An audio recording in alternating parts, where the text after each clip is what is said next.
Kamau Panlur Integrated Village Cooperative Society, rengkat ke jingat trailang bat ke Meghalaya Tourism Department, ke Sin Nasional bat ke Dorbar Snong Mau Panlur, kin penlong ke tamasai ke balatip kum ke Mau Panlur Nature Fest arjar arpulai. Ya ke tamasai penlong hakat pratrik uluber arjar arpulai, ke bahabru usni sejan mentah tayo. Badah ke tamasai ondon ke jing penbernya ke baper, kentup nadu ke jing kiulum lani trekking, ya ko penher tuk bike racing, kingling, ke jing bam jing di bat kiwe. Ubak boni lingdo sketri ka Mau Panlur Integrated Village Cooperative Society ulong bahak tegasni kandon ru kaput katem kaban sedang nadu ka ar baje no paisni ya ka ba on one nation bentar ka kenhun thunderscape ka bade gawe ni ki kenhun ruai nong ston Quills DJ National Di Brian One Job Soklat bat DJ One Shan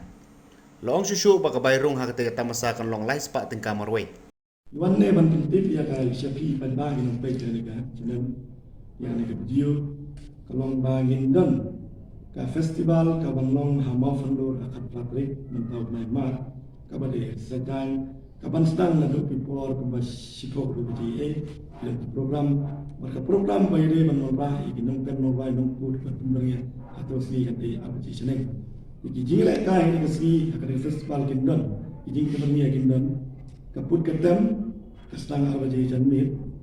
ndai hakane ka festival kadika